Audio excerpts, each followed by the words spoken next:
বলেন।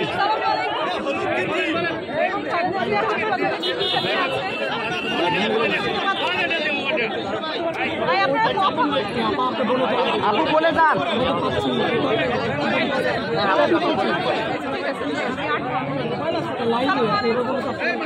বেগম খালেদা জিয়া হাসপাতালে চিকিৎসাধীন আছে, টিবির পরিচর্যা পাচ্ছেন।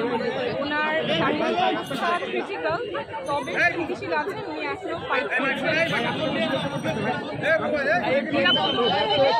সতর্কতা মেনে আমার ওনাকে দেখার চেষ্টা হয়েছে। উনি সজ্ঞানে আছেন, সজাগ আছেন।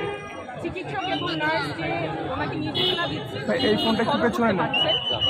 ওনার শারীরিক অবস্থা ফাইট করছেন এবং দেশবাসীর কাছে আহ্বান থাকবে ওনার দ্রুত আরোগ্যের জন্য সকলে দোয়া করবেন।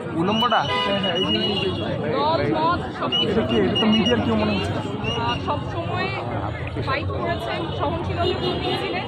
আমরা এই মুহূর্তে চাবো যে সবাই দল মতের ঊর্ধ্বে উঠে, রাজনীতির ঊর্ধ্বে উঠে ওনার দ্রুত আরোগ্যের জন্য সকলে দোয়া করবেন। ধন্যবাদ।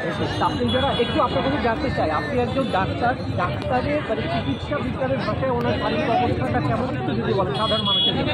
ওনার শারীরিক অবস্থা ক্রিটিক্যাল, উনি নিবিড় পরিচর্যা পাচ্ছেন, অ্যাডভান্স ট্রিটমেন্ট পাচ্ছেন। তবে ওনার অবস্থা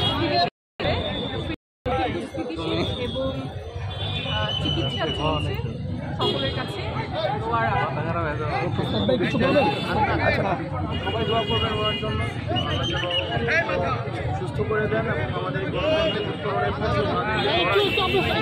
হাসতাব ভাই একটু জোরে।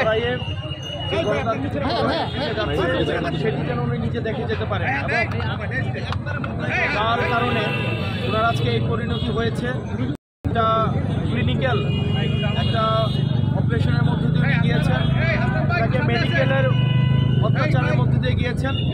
আমার মনে হয় আল্লাহ ওনাকে হাসিনার ফাঁসি দেখা পর্যন্ত ওনাকে যেন আল্লাহ বাঁচিয়ে রাখেন, ওনাকে সেটি দেখে যেতে আল্লাহ যেন ওই জিনিসটা ওনাকে দেখায়, যার কারণে সামনের এই ফোনটা লম্বা করে ধরা, লম্বা করে কাট ফোনটা যে শারীরিকভাবে ওনাকে জেলের মধ্যে লম্বা করে কে ধরছে ফোনটা চিকিৎসা নিতে দেওয়া হয়নি।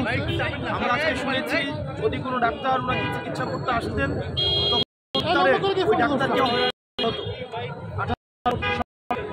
এবং ওই ডাক্তারকেও বিভিন্ন ডাক্তারকে ভয়ভীতি দেখানো হতো ওনাকে যখন চিকিৎসা করতে আসতো। তবে ক্রমশ আমাদের এবং ক্রমশ স্বাস্থ্যের এই অবনতি হয়েছে। আল্লাহ দোয়া করি সারা দেশে আজকে ওনার জন্য দোয়া করছে, সারা বাংলাদেশের প্রত্যেকটা প্রান্তে প্রত্যেকটা দলের মানুষ, মতের মানুষ, বেশিরভাগ বিরোধী প্রত্যেকটা রাজনৈতিক দলের মানুষ সবাই ওনার জন্য দোয়া করছেন। উনি যেন দ্রুত সুস্থ হয়ে উঠেন এবং ফ্যাসিস্ট খুনি হাসিনার ফাঁসি যেন উনি দেখেন। ধন্যবাদ।